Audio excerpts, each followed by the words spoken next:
नमस्कार, मैं हूँ आपके साथ मैं। देखिए ये वीडियो घर से मैं बना रहा हूँ, बहुत इम्पोर्टेंट और बड़ी खबर आई है इस वक़्त की। इज़राइल ने एक पाकिस्तानी जहाज़ को ड्रोन अटैक में तबाह कर दिया है। देखिए ये बड़ी खबर आई है और इस खबर के मुताबिक पाकिस्तान का एक टैंकर जो है वो यमन के पोर्ट पर था और इस दौरान इज़राइल ने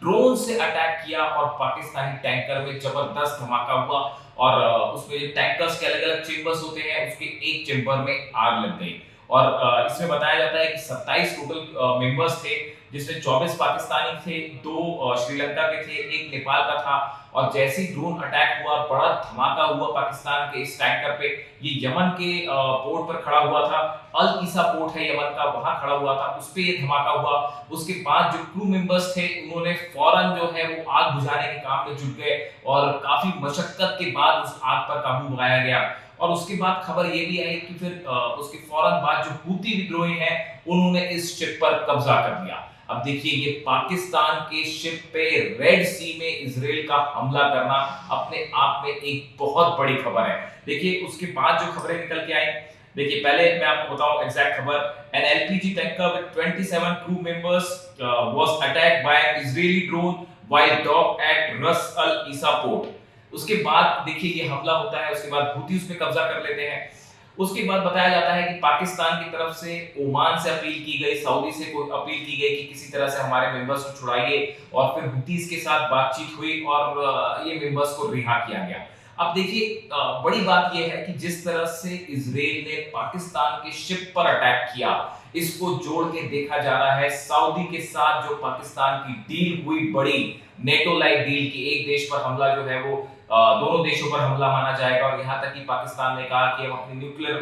टेक्नोलॉजी भी ऑफर करी सऊदी को। इस सिचुएशन में इजराइल का हमला करना पाकिस्तान के जहाज पे, देखिए कोई भी शिप जो होता है उसके ऊपर फ्लैग लगा होता है, तो क्या इसमें पाकिस्तान का फ्लैग लगा हुआ था और इसलिए इजराइल ने इस पर अटैक किया। ईरान ने पहले ही वार्निंग दी थी इस्लामिक कंट्रीज को कि एक के बाद एक कई मुस्लिम देशों को निशाना बना सकता है इजराइल और इस हमले को उसी की कड़ी में जोड़ के देखा जा रहा है कि क्या ये हमला इजराइल ने जानकर किया पाकिस्तान पे, क्योंकि पाकिस्तान ने सऊदी से डील की थी और ईरान की जो चेतावनी थी क्या वो सही साबित हो रही है कि एक के बाद एक इजराइल अब कई मुस्लिम कंट्रीज को निशाना बनाएगा। देखिए जिस तरह से कतर पर हमले हुए, वहां हमास के ठिकानों पर हमले किए गए, उसके बाद हमास के कई लीडर्स की उसमें मौत हुई, उसके फौरन बाद ईरान की तरफ से वार्निंग आई थी कि इजराइल अब बाकी मुस्लिम इस्लामिक देशों को भी निशाना बना सकता है, इसलिए फौरन कार्रवाई करना होगा।